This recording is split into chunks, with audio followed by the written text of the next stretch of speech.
Hello, Steve White, Steve White 89. Well, as we all know, Megan 2.0 bombed pretty bad. It made, I think, 17.5 million internationally, whereas the first Megan film made $30 million just in the US alone. But in a refreshing event, Jason Blum from Blumhouse basically came out while the film is still, in release, in not even its second week, and said, yeah, this is a failure and we really screwed up. He went over how they kind of thought of Megan as a new property, a new IP, a new character, like Superman, that they could just do anything with and it would be a hit. And that wasn't the case. There was an element of that, but it was the film itself that had a camp quality to it. It was a horror thriller, but at the same time, there was a lot of camp to it and a lot of personality to Megan, but you can only do so much with it. Like, they probably could have changed her role in the film had the film been the same genre and the same style. They probably could have changed the genre if they'd kept her character the same. They could have changed something to make the sequel not exactly just a copy of the original, but they changed everything. They changed the character, they changed the genre, they changed the look of the character, they did everything, and they just thought they had this new character they could do anything with, and they couldn't, and he admitted that. And it's just really refreshing. And why was he able to achieve this amazing thing of admitting that he was wrong? Because it's his company. It's basically, he can just say whatever. He's the buck stops with him. Whereas other companies, they're not run by actual people. He's like an old school studio, like back in the day when, Jack Warner would say something on behalf of the whole company because he was running it. And same with the guy who was running Fox, I've forgotten his name. The film companies back in the day, they were run by one person.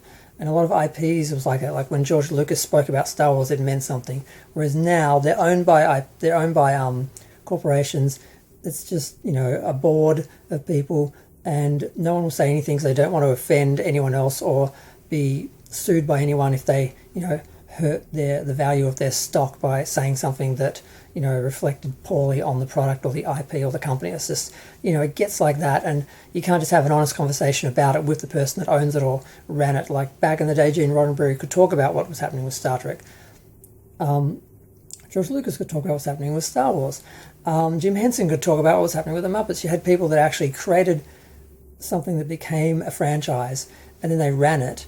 But then pretty much all of the franchises that were created in the 60s, 70s, and 80s, and newer ones, basically have either gone to corporations, been sold, the people who ran them have died or retired, and then new ones have been sort of built to become the new product, and they didn't really have a real genesis. And it's really just luck if any of these caught on, mostly, I guess, because there was at least one person sort of brought in to sort of, run them, but they didn't really create them. So new IPs are not really, having the life that the old ones did, and the old ones have all hit these walls where the creators are gone, there's no one person in charge, and it's just a corporation who will just make decisions by the board meeting, basically, where everyone has a vote, and it's just a mess. So it was just refreshing to see that there's still a couple of companies out there, a couple of studios that are run by one person who has a vision and also can take responsibility for when they go in the wrong direction. He did that with Megan. It was just nice because he didn't have to do it. He could have just said nothing, and it was probably smarter to say nothing in a way because the film is still in the studios, and there's still probably some people who don't know that they totally ditched what made Megan good and might go thinking they're going to see a Megan film, who now aren't going to go because they're going to hear that and be like, oh wow, they've changed everything. I doubt it's not what I want to see. It's not what I was expecting to see. It's not what I thought a Megan film would be. I can just avoid that. So it's kind of brave of him to just say, yeah, it's done, we failed, this is why, and it gives some hope that they can have that sort of reflection and turn around, and maybe they won't be as careless with the next franchise, or maybe they'll do a third Megan and actually go back to what made the original good. Basically have somehow the old robot rebooted and brought up, and basically having something similar happen. it's not impossible that they could do that, and that could be it, because people love the first film, and if it's in the vein of the first film, like they thought this was going to be. Fortunately, I think the trailer betrayed the film, and the word got out, and a lot of people just missed it, just avoided it because they knew it wasn't Megan.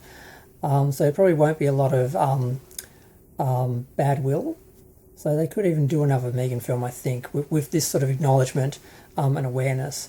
But yeah, it was just nice to see, and I just had to comment on it because I just really appreciate Jason Blum's honesty, and that there's at least someone out there and is in charge of horror franchises in general who are actually like, tailoring these sort of things and actually care what the audience thinks and if they get it right or if they get it wrong. So yeah, I just had to comment on that.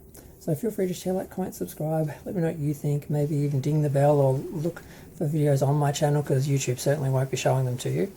Bye.